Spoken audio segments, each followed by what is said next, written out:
Welcome to digital teacher जी। आज हम आपके लिए साइकोलॉजी एक नया टॉपिक सामाजिकरण की प्रक्रिया आपके लिए लेके आए हैं। इस चैप्टर में हम अपने लोग समाज में कोई बालक या कोई व्यक्ति अपने आप को समाज से कैसे जोड़ता है, यानी उसका सामाजिकरण कैसे होता है, ये सामाजिकरण के कितने प्रकार हैं, सामाजिकरण की कितनी अवस्थाएं हैं, सारी चीज़ों का अध्ययन करेंगे।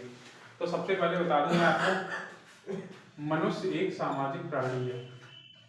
मनुष्य एक सामाजिक प्राणी, आप लोग बताओ सामाजिक है जंगल वाला प्राणी है? सामाजिक प्राणी है। ये बात कही थी अरस्तु ने। अगर एक मनुष्य सामाजिक प्राणी है तो उसमें सामाजिकरण तो होगा, स्वाभाविक सी बात है। देखो सामाजिकरण कहते हैं किसको, अगर मैं सरल शब्दों में कहूँ तो हमारे समाज में बहुत सारे सभ्य होते हैं, विचार होते हैं, भाव होते हैं, रीति रिवाज होते हैं, संस्कृतियाँ होती हैं, सभ्यता होती हैं। तो उन सबको अपने से जोड़ना ही, यानी उन सब जितने भी समाज के प्रमुख गुण हैं उनको अपने आप से जोड़ना ही कहलाता है सामाजिकरण।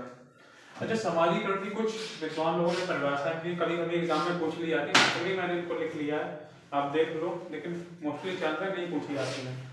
रॉस के अनुसार, रॉस का नाम आपने साइकोलॉजी काफी बार सुना होगा, सहयोग करने में हम की भावना का विकास, हम मैं नहीं, हम और मैं में अंतर है, तथा उनके साथ काम करने की क्षमता का विकास हो जाए। मतलब हम का तो सारा ग्रुप बन जाए एवं उनके साथ काम करने की क्षमता का विकास हो जाए, मतलब लोगों के साथ काम करने की क्षमता, तो यही कहलाता है सामाजिकरण।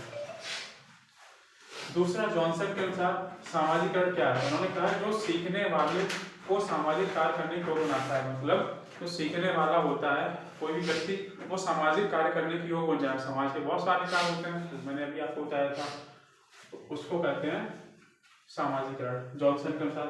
फ्रिचर ने कहा सामाजिकरण वह प्रक्रिया है जिसमें कोई व्यक्ति समाज व्यवहार, मतलब समाज में जो सारे व्यवहार होते हैं, समाज की सभ्यता होती है, समाज की संस्कृति होती है, समाज के रीति रिवाज होते हैं, उनको स्वीकार करना ही क्या कहलाता है? सामाजिकरण। ये फ्रिचर के अनुसार डेफिनेशन है। अब देखते हैं सामाजिकरण के प्रकार। आप याद रखना, प्राथमिक सामाजिकरण, द्वितीयक सामाजिकरण, द्वितीयक को गॉड भी लिख दिया, सेकेंडरी है इसका। तो प्राथमिक होता है परिवार से, द्वितीयक होता है स्कूल या अपने पड़ोस से। देखो जो चीजें हम लोग घर में सीखते हैं, अपने फैमिली मेंबर से सीखते हैं, वो तो हमारा होता है प्राथमिक सामाजिकरण। और जब हम स्कूल जाने लगते हैं, घर से बाहर निकलने लगते हैं, पड़ोस से सारी चीजें सीखते हैं, जो भी सीखते हैं, तो वो कहलाता है द्वितीयक गौड़ सामाजिकरण। अच्छा, सामाजिकरण के कुछ मैंने सिद्धांत लिए जो आपके प्रमुख 3 सिद्धांत हैं। एक है दुर्खीम का सिद्धांत, दुर्खीम ने दिया, एक है कोले का सिद्धांत, एक है मीट का सिद्धांत। के अनुसार कोई बालक जो जन्म लेता है परिवार में, वो समाज में जाके समाज के आचरण के संस्कृति ये सारी चीजें वो सीखता है, एवं समाज में और सारी चीजें होती है, रीति रिवाज हैं, ये सारी चीजें सीखता है वो समाज द्वारा। पाई जाने वाली विभिन्न पद्धतियां, आचरण, संस्कृतियां, उनको जब स्वीकृत करता है कोई बालक, इनकी स्वीकृत करता है, स्वीकृत इनको एक्सेप्ट करता है, तो ये हुआ दुर्खीम के अनुसार से। एक बार कोले के अनुसार, कोले ने कहा स्वदर्पण का सिद्धांत, इसे कहा जाता है मैं और मुझे का सिद्धांत, ये भी बोला जाता है। तो स्वदर्पण का सिद्धांत दिया कोले ने। कोले के अनुसार स्वदर्पण मतलब होता है जैसे हम अपने आप को दर्पण में देखें, तो दर्पण में जैसा दिखाई देता वैसा ही सोचते हैं। विभिन्न समाज में बालक में विभिन्न पहलुओं के संपर्क में आने से, उसके संपर्क में आने से, तो समाज के जो गुण वो स्वीकार करता है, वो कहलाता है सामाजिकरण। या सामाजिकरण का सिद्धांत है कोले के अनुसार।